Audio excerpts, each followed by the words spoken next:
C'est un appel à l'endroit de tous les initiés du village.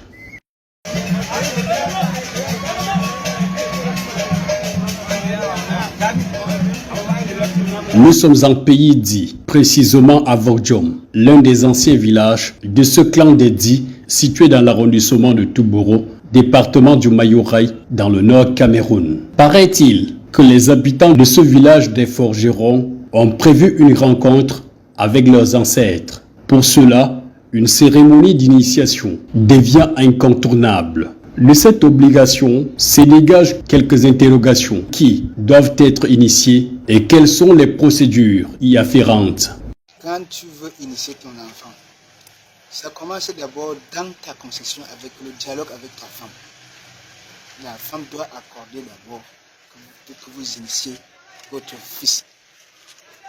Et dès que vous êtes les deux partenaires sont déjà d'accord, alors l'homme, le mari quoi, il fait une demande à la belle famille. Voilà. Et ils attendent encore la réponse de la famille, s'ils sont d'accord, s'ils sont prêts pour qu'on initie notre enfant. Ça commence de la maison, ça commence comme ça. Si tous ces gens sont d'accord, alors on doit encore signaler au chef. Aller donner l'annonce au chef. Pardon, notre enfant est déjà arrivé à l'âge mature, nous voulons l'initier. Une fois que le chef accorde, on rentre encore, le chef c'est à lui d'appeler, n'est-ce pas, les hommes de la tradition, les hommes de coutume. Il appelle les hommes de coutume, il les annonce, voici que tel parent veut initier son enfant.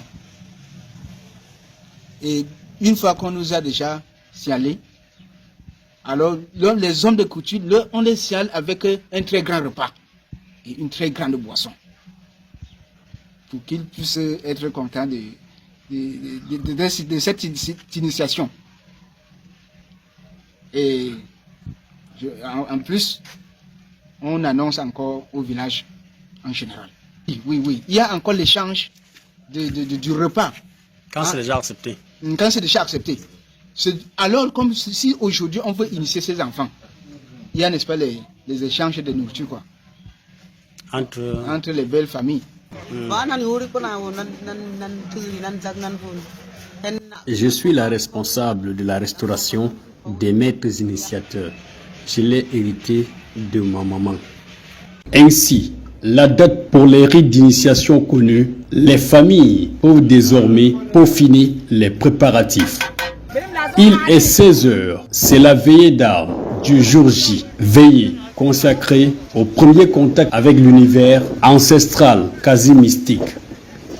De l'autre côté, c'est une concertation à huis clos entre les maîtres initiateurs. De ce côté, les anciens initiés s'attellent à farder les plus jeunes initiés, donnant lieu à un déguisement hors humain. Dès lors, femmes, enfants et étrangers devront se cacher de peur d'être ligotés ou victimes d'un mauvais sort.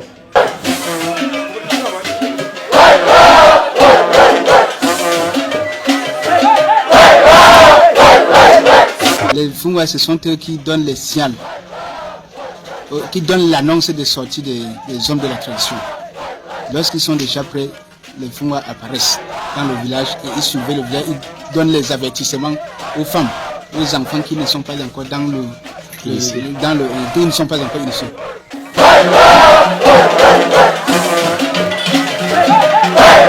C'est le matin du jour J.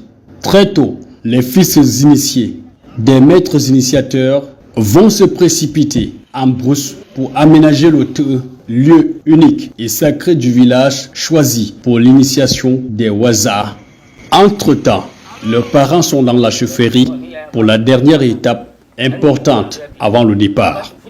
Là, c'est le grand maître des initiateurs, connu sur le nom de Donabon, qui, en invoquant Dieu, se rappelle également des ancêtres.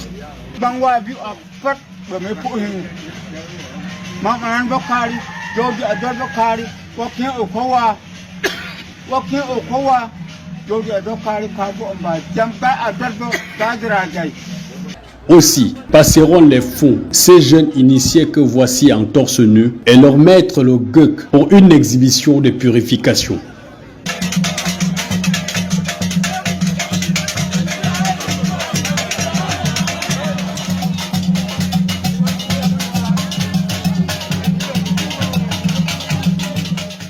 est chargée de donner une sensibilisation aux petits-enfants.